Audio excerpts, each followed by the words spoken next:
یسألونک ماذا احل لہم، یہ لوگ آپ سے سوال کرتے ہیں کہ ان کے لیے کون سے جانور حلال کیے گئے ہیں۔ اے نبی آپ فرما دیجئے کہ سارے طیب اور پاکیزہ قسم کے جانور تمہارے لیے حلال کیے گئے ہیں، اور وہ شکاری جانور جن کو تم نے ٹریننگ دی ہو ان کو چھوڑا بھی ہو اور اس انداز سے ان کو سکھایا ہو جس انداز سے اللہ نے تم کو سکھایا ہے، پھر کھاؤ اس جانور میں سے جس کو تمہارے لیے ان شکاری جانوروں نے روک رکھا ہو، اور اللہ کا نام اس پر لے لیا کرو، اور حرام کھانے سے اللہ سے ڈرو، بے شک اللہ بہت جلد حساب لینے والا ہے۔ آج تمہارے لیے پاکیزہ چیزیں حلال کر دی گئی، اور ان لوگوں کا کھانا بھی تمہارے لیے حلال ہے جو اہل کتاب ہے، اور تمہارا کھانا بھی ان کے لیے حلال ہے۔ اوپر جو تذکرہ آیا تھا، جو جانور اپنی طبعی موت مر جاتے ہیں تو ان کا خون پورے بدن میں سرایت کر جاتا ہے، جس کی وجہ سے پھر اس مردار کو کھانے سے جسمانی تکلیف بھی ہوتی ہے، اور روحانی تکلیف بے شک اللہ جانتا ہے کہ پھر اس کے بعد دلوں کی حالت کیا ہوتی ہے۔ مردار کھانے سے دل مردہ بھی ہو سکتا ہے، نیک اعمال کی طرف آمادہ نہیں ہوتا۔ تو اوپر طبعی موت جو جانور مر چکے ہیں ان کی حرمت کا بیان تھا۔ اب صحابہ کرام کا سوال یہ ہے کہ پھر حلال کون سے جانور ہیں؟ تو آگے کی صورت میں 8ویں پارے میں 4 قسم کے جانور نر اور 4 قسم کے جانور مادہ، 8 قسم کے جانور کی حلت کا تذکرہ آگے آ رہا ہے۔ بکرا اور بکری، گائے اور بیل، بھینس اور بھینسا، اونٹ اور اونٹنی، یہ 4 قسم کے جانور ہیں، اور ان کے مناسب جو جانور لگتے ہیں جسامت میں، جن کا تذکرہ احادیث کے اندر ہے کہ جن کو شکار کر کے کھانا جائز ہے، نیل گائے ہے، ہرن ہے، اس قسم کے دوسرے جانور جن کی تفصیلات احادیث میں آئی ہے وہ حلال ہے۔ وہ حلال کب ہوتے ہیں؟ جب آپ کے کنٹرول میں جانور آ جائے تو شرعی طریقے پر ذبح کیا جائے۔ شرعی طریقے پر اللہ کے نام پر جب اس کو ذبح کر دیا، اب وہ آپ کے لیے اس کا گوشت کھانا حلال ہو گیا۔ اس کے بدن کا سارا خون آپ نے 2-3 رگوں سے نکال دیا، اب وہ خون پورا بدن سے نکل گیا، گوشت تو بالکل پاک اور صاف ہو گیا۔ اب وہ کھانے سے کوئی حرج نہیں ہے، اس میں جسمانی فوائد بھی ہیں اور روحانی فوائد بھی ہیں کہ اللہ کے نام پر اللہ کے طریقے کے مطابق اس کو ذبح کیا ہے۔ عرب کے اندر آج کل جو گوشت آتا ہے حاجیوں کو تقسیم کیا جاتا ہے، اب لاکھوں کی تعداد میں حاجی ہوتے ہیں، اتنے سارے جانور کی فراہمی وہاں تو ہوتی ہے، مگر ان کے کھانے پینے کے انتظام کے لیے ایسی کمپنیوں سے گوشت لیا جاتا ہے جو کمپنیاں شرعی طریقے کے مطابق جانور کو ذبح کرنے کا طریقہ نہیں جانتی۔ بہت ساری کمپنیاں یہودیوں کی بھی ہیں، عیسائیوں کی بھی ہیں۔ تو اہل کتاب کا ذبیحہ حلال تو ہے، مگر وہ آج اہل کتاب ہے یا نہیں، یہی مسئلہ ہے۔ وہ کتنے لوگ تو ناستک اور دہریہ بن چکے ہیں، خدا کے منکر بن چکے ہیں، اس لیے انہوں نے گوشت کے پیکٹ پر ایسا طریقہ لکھنا شروع کیا، مذبوح علی طریق الشرع، شریعت کے طریقے کے مطابق ذبح کیا ہوا۔ ہمارے استاد فرماتے تھے حضرت مفتی سعید احمد صاحب پالن پوری رحمہ اللہ کہ میں جب حج کو گیا تو مچھلی کے ڈبے پر لکھا ہوا تھا مذبوح علی طریقۃ الشرع، یعنی شرعی طریقے پر ذبح کی ہوئی۔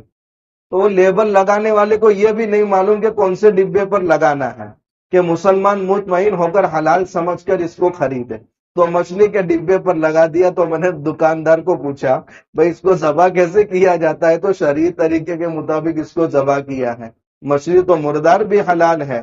اللہ کے نبی صلی اللہ علیہ وسلم نے فرمایا، تو مسکراتے تھے، لیکن اللہ کے نیک بندوں کا معمول تھا کہ اس سفر کے اندر گوشت سے احتیاط کرتے تھے، کیونکہ ہو سکتا ہے کہ مشتبہ چیز ہو۔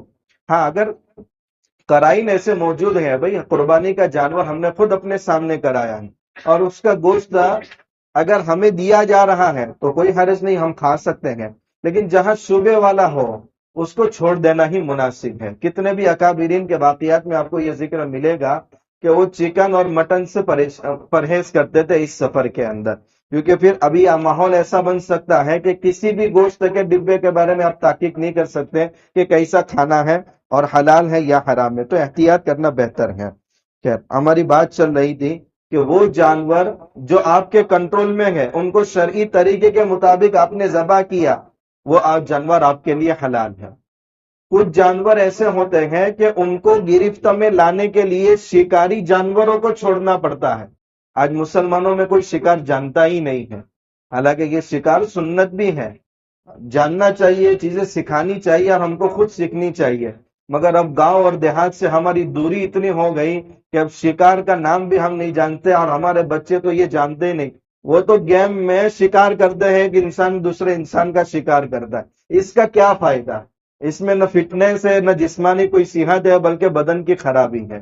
اور آج کل تو ایسے ویڈیوز آ رہے ہیں کہ نوجوان اپنی جوانی کو تباہ کر رہے ہیں، ماں باپ کے لیے ٹینشن کا ذریعہ بن رہے ہیں۔ سورت کے شہر کا حال پرسوں اخبار میں ذکر کیا تھا، بیٹی فیشن میں، بیٹا ویسن میں، اور باپ ٹینشن میں، یعنی کروڑوں روپے کی ڈرگس اس میں بڑی تعداد مسلمانوں کی ہے استعمال کرنے والوں میں، اور گیم کھیل کر کے مقروض ہوتے جا رہے ہیں۔ ماں باپ ان سے بات کرنے کو بھی تیار نہیں ہے۔ یہ بہت دور کی بات نہیں ہے، یہ ہر بدھ کے دن جب ہم گشت کے لیے آپ گراؤنڈ میں جاتے ہیں، بچے آتے نہیں بلائے بلا، گیم میں اتنے مشغول ہیں، جب تک پورا نہیں ہوتا نہیں آتے ہیں۔ تو والدین کو اس تعلق سے فکر مند ہونا چاہیے کہ ہمارے بچے نمازوں کے ٹائم میں کہاں رہتے ہیں، رات کا اکثر حصہ ان کا کہاں گزرتا ہے، وہ اپنی زندگیوں کو کس انداز سے تباہ کر رہے ہیں، اس تعلق سے بھی ہم کو فکر کرنی چاہیے۔ تو کچھ جانور ایسے ہوتے ہیں کہ جن کو شکار کر کے ہی حاصل کیا جا سکتا ہے، تو ان کا کیا حکم ہے؟ صحابہ کرام کی یہ سوال کا مقصد یہ تھا۔ اب شکاری کے لیے عام طور پر کتے کو چھوڑا جاتا ہے اور بانس کو چھوڑا جاتا ہے، جو شکار کے اندر بہت مشہور ہے۔ ویسے تو بلی بھی چوہے کا شکار کرتی ہے، مگر چوہا حرام ہے، کھا نہیں سکتے، تو اس کے شکار کا کوئی مطلب ہی نہیں ہے انسان کو۔ تو کتے کے اندر کون سے اوصاف، بانس کے اندر کون سے اوصاف ہونے چاہیے کہ اس کا شکار انسان کے لیے حلال ہو جائے؟ تو قرآن نے 4 شرطیں بیان کی ہیں۔ پہلی شرط یہ بیان کی ہے کہ ان کو ٹریننگ دے دی گئی ہو، کتے کو بھی شکار کی ٹریننگ دی گئی ہو اور باز کو بھی شکار کی ٹریننگ دی گئی ہو۔ اس کی ٹریننگ کا طریقہ وضاحت کے ساتھ روایت میں آیا ہے کہ کتے کو آپ نے چھوڑا شکار کے لیے، تو وہ کسی جانور کا شکار کر کے آپ کے پاس لائے، خود کھانا شروع نہ کرے، تو سمجھ لو کہ یہ ٹریننگ دیا ہوا کتا ہے۔ اگر اس نے شکار کیا اور راستے میں کھانا شروع کر دیا تو اس کی ٹریننگ مکمل نہیں ہے۔ اگر ایسے جانور کا شکار کیا ہے کہ جس میں سے اس نے کھایا ہے اور وہ جانور مر گیا ہے، تو آپ کے پاس آنے کے بعد وہ جانور حلال نہیں ہوگا، کیونکہ اس کی ٹریننگ مکمل نہیں ہوئی ہے۔ باز کی ٹریننگ یہ ہے کہ جب آپ چھوڑے تو چلا جائے، اور بیچ میں آپ آواز نکالیں، وہ سمجھ جائے کہ واپسی کی آواز ہے تو فوراً واپس آ جائے۔ اگر ایسا نہیں ہے تو سمجھ لو کہ اس کی ٹریننگ مکمل نہیں ہے۔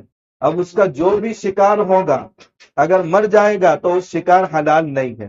باقی ان کا شکار کیا ہوا شرطوں کے مطابق مردار بھی ہے تو بھی کھا سکتے ہیں، کیونکہ وہ ذبح کا طریقہ ہے۔ آؤٹ آف کنٹرول جو جانور ہوتے ہیں ان کا ذبح کا طریقہ یہ ہے۔ تو پہلی شرط یہ ہے کہ جس شکاری جانور کو آپ شکار کے لیے بھیجیں ان کی ٹریننگ مکمل ہو۔ ٹریننگ کیسے مکمل ہوگی اس کی تفصیل آپ کے سامنے آئی۔ دوسرا لفظ قرآن نے استعمال کیا ہے مکلبین، یعنی چھوڑنے والے تم ہو۔ کتے کو بھی تم نے چھوڑا ہو، باز کو بھی تم نے چھوڑا ہو، خود بخود شکار کے لیے نہ گئے ہو۔ اگر خود بخود شکار کے لیے گئے اور شکار لے کر کے آئے اور وہ مردہ حالت میں ہے تو تم نہیں کھا سکتے۔ زندہ حالت میں تو ذبح کر کے ڈٹ کر کھاؤ، کوئی حرج نہیں، وہ تو شرعی طریقے کے مطابق آپ نے ذبح کیا۔ تو دوسری شرط ہے کہ چھوڑنے والا خود شکاری ہو۔ تیسری شرط لگائی فَكُلُوا مِمَّا أَمْسَكْنَا عَلَيْكُمْ، جس جانور کا شکار کیا ہے ان میں سے کچھ انہوں نے کھایا نہ ہو، نہ باز نے کھایا ہو نہ کتے نے کھایا ہو، بلکہ جتنا زخم شکار کو مجروح اور زخمی کرنے کے لیے کافی ہے اتنا زخم لگا دیا، اس کے بعد اس نے کھایا نہ ہو، تو اب وہ جانور آپ کھا سکتے ہیں۔ تو ٹریننگ دی گئی ہو۔ دوسری شرط یہ ہے کہ خود شکاری نے کتے کو یا باز کو چھوڑا ہو، اور تیسری شرط یہ ہے کہ شکاری جانوروں نے اس میں سے کچھ حصہ کھایا نہ ہو۔ چوتھی شرط ہے وَاذْكُرُوا اسْمَ اللَّهِ عَلَيْهِ، اس پر تم نے اللہ کا نام بھی لیا ہو، یعنی بسم اللہ پڑھ کر کے چھوڑا ہو۔ یہ ذبح کا طریقہ ہے کہ جب شکار کو چھوڑو تو اس میں بسم اللہ اللہ اکبر پڑھ کر کے ہی چھوڑو اپنے یہاں سے۔ تو یہ چار شرطیں ہیں، چار شرطیں اگر جس شکار میں پائی جائے، وہ شکار مردہ حالت میں بھی تم تک پہنچا ہے تو پھر اس کا کھانا جائز ہے۔ وَاتَّقُوا اللَّهَ، اور بسا اوقات بہت محنت کے بعد ایک شکار ملتا ہے مگر مشکوک ہو جاتا ہے کہ اس کا کھانا حلال ہے یا حرام ہے، تو اگر حرام ہے تو اللہ سے ڈرو، ان اللہ سریع الحساب، بے شک اللہ بہت جلد حساب لینے والا ہے۔ پھر آگے سوال کیا گیا تھا الیوم احل لکم الطیبات، تو جواب دیا گیا کہ قیامت تک وہ پاکیزہ چیزیں جس سے تم کو نفع ہوتا ہے قیامت تک تمہارے لیے حلال کر دی گئی۔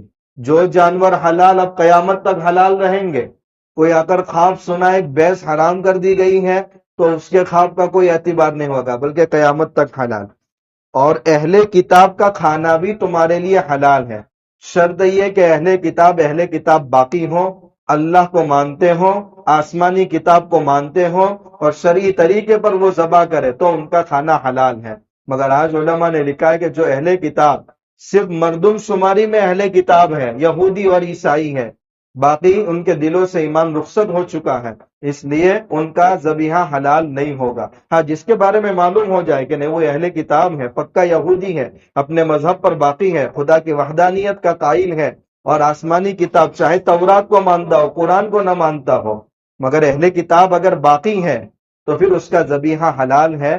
وَطَعَامُكُمْ حِلٌّ لَّهُمْ، اور تمہارا ذبیحہ بھی ان کے لیے حلال ہے۔